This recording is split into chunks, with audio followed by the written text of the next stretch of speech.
నా పేరు డాక్టర్ విజయసారథి అండి. ఫ్లోరోసిస్ అంటే ముఖ్యంగా మనము ఫ్లోరిన్ మన ఆహారంలో కానీ నీళ్ళలో కానీ ఫ్లోరిన్ ఎక్కువగా ఉండడం వల్ల వచ్చే జబ్బును ఫ్లోరోసిస్ అంటారు.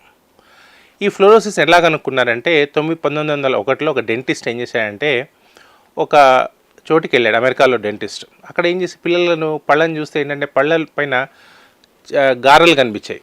అదేంటి, నేను చదువుకున్నప్పుడు ఎవరు ఏం కనిపించలేదు అని ఆశ్చర్యపోయాడు. దాన్ని వింత జబ్బుగా అంటే mysterious disease of dental strains అని పేరు పెట్టి చూడడం మొదలుపెట్టాడు. అలా కొన్నాళ్ళు గడిచిన తర్వాత అది ఒక పెద్ద మిస్టరీగా మిగిలిపోయింది. ఏంటి, పిల్లలందరికీ ఏంటంటే పళ్ళ మీద ఒక గారలాగా వచ్చేది, ఒక స్టెయిన్స్, డెంటల్ స్టెయిన్స్ అనమాట. కొన్ని రోజులకి ఏమైందంటే అతను వేరే ఊరికి వెళ్ళి అక్కడ ఏం చేశాడు, అక్కడ కూడా పిల్లలకు అలానే ఉండేసరికి అతనికి అర్థమైంది, ఓహో ఇదేదో.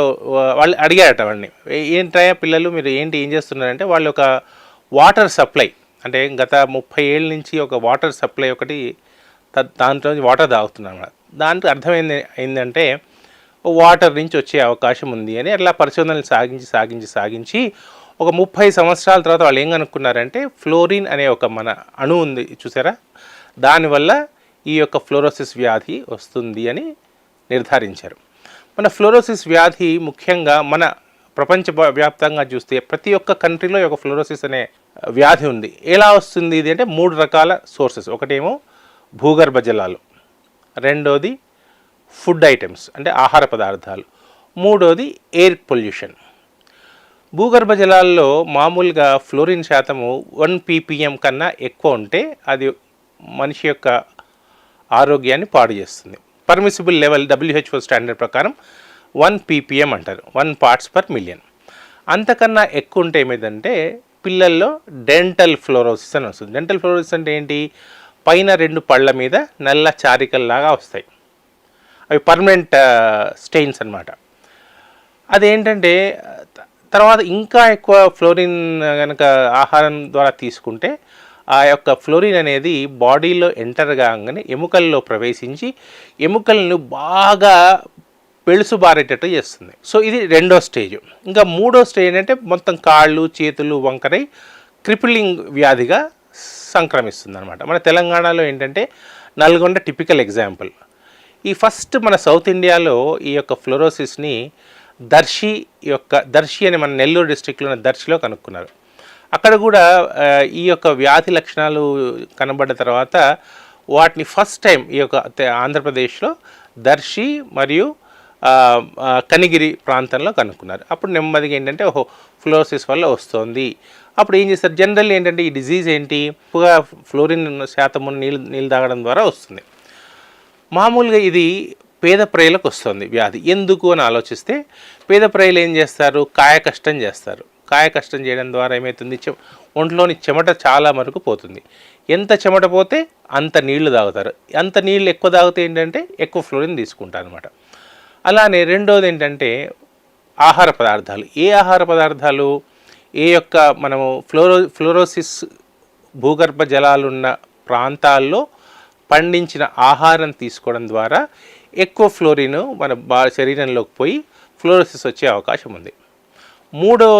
మూడో ఎలా సంక్రమిస్తుంది అంటే industrial pollution, aluminium industry, bricks industry, మన ఫాస్ఫేట్ ఇండస్ట్రీ. ఈ ఇండస్ట్రీలు వల్ల వచ్చే పొగ కాలుష్యంలో కూడా ఫ్లోరిన్ అనేది ఎక్కువ శాతం ఉంటుంది. సో మనకు 3 రకాలుగా, ఒకటి ఎయిర్ ద్వారా, వాటర్ ద్వారా, ఫుడ్ ద్వారా మన శరీరంలోకి ఫ్లోరిన్ ఎంటర్ అయ్యి ఫ్లోరోసిస్ అనే వ్యాధిని కలుగజేస్తుంది. ఫ్లోరోసిస్ బాధితులు ఎలా ఉంటారు, వాళ్ళ లక్షణాలు ఏంటి అంటే మొదట్లో ఆ లక్షణాలు అంతగా కనిపించవు. అది వ్యాధి ముదిరిన కొద్దీ అది బాడీ పెయిన్స్, ఎముకలన్నీ దళసరిగా అయిపోతాయి, నడక కష్టంగా ఉంటుంది, కండరాలన్నీ బిగుసుకుపోతాయి.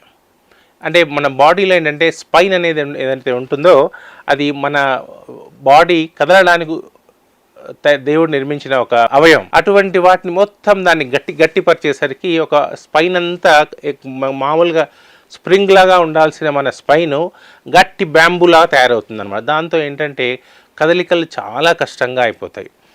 అంటే బాడీ మొత్తం బిగుసుకుపోతుంది, బ్యాంబూ స్పైన్ అంటారనమాట. అలానే ఫ్రాక్చర్లు అవుతూ ఉంటాయి, కాళ్ళు చేతులు వంకర అవుతాయి. ఇవన్నీ ఏంటంటే ఒక 10 సంవత్సరాల తర్వాత ఆ రోగి మంచాన పడతాడు. ఇది క్లుప్తంగా ఫ్లోరోసిస్ వ్యాధి యొక్క లక్షణాలు. అంటే 20-30 సంవత్సరాలు క్రానిక్గా ఫ్లోరిన్ కనుక తీసుకుంటే ఆ యొక్క వ్యక్తి ఫ్లోరోసిస్ బారిన పడి మంచం మీద చేరుకుంటాడనమాట. దీన్ని ఎలా నివారించాలి అంటే సింపుల్గా ఏంటంటే ఫ్లోరిన్ యొక్క ఇంటేక్ను మనం తగ్గించగలగాలి. ఎలా తగ్గిస్తాం? ఫస్ట్ రక్షిత మంచినీటి సరఫరా చేయాలి. మామూలుగా ఫ్లోరిన్ అనేది భూగర్భ జలాల్లో ఉంటుందన్నమాట. ఎంత లోతుగా తవ్వితే అంత ఎక్కువ ఫ్లోరిన్ ఉంటుంది. అలానే మన సర్ఫేస్ వాటర్ అంటే కృష్ణా వాటర్ని కానీ గోదావరి నదుల వాటర్ని కనుక మనం ఈ ప్రజలకి అందించగలిగితే చాలా మటుకు ఫ్లోరిన్ ఇంటేక్ మనం తగ్గించగలుగుతాం. అలానే కొన్ని ఆహార పదార్థాలు ఉంటాయి, టీలో కూడా అత్యధికంగా ఫ్లోరిన్ ఉంటుందన్నమాట. ఒకవేళ మనిషి కనుక అట్లా టూత్పేస్ట్లో కూడా ఫ్లోరిన్ ఉంటుంది. ఇంకొన్ని ఏంటంటే కొన్ని పదార్థాలు ఆహారం ఏదైతే ఫ్లోరిన్ రిచ్ సాయిల్లో పండించిన ఆహారం ఉంటుందో దాంట్లో కూడా ఫ్లోరిన్ అత్యధిక శాతం. ఇవన్నిటిని మనం తగ్గించగలిగితే కొన్ని రోజులకు ఫ్లోరోసిస్ వ్యాధి గల వాళ్ళు కూడా నార్మల్గా అయ్యే అవకాశం ఉంది. ఇది క్లుప్తంగా ఫ్లోరోసిస్ గురించి. ఒకటి ఏంటంటే ఎలా వస్తుంది, ఫుడ్డు, వాటరు అండ్ ఎయిర్. అది యొక్క లక్షణాలు మనకు కనిపించడానికి 20-30 సంవత్సరాలు పడుతుంది. ఆ వ్యాధి లక్షణాలు ఏంటంటే స్పైనల్ కాలం రిజిడ్గా అవుతుంది. తర్వాత ఆ వ్యాధి తగ్గించే మార్గాలు ఏంటంటే ఆ యొక్క వ్యక్తుల్ని కానీ ఈ ఫ్లోరిన్ రిచ్ వాటర్ నుంచి, ఫుడ్ నుంచి మనం దూరం చేయగలగాలి.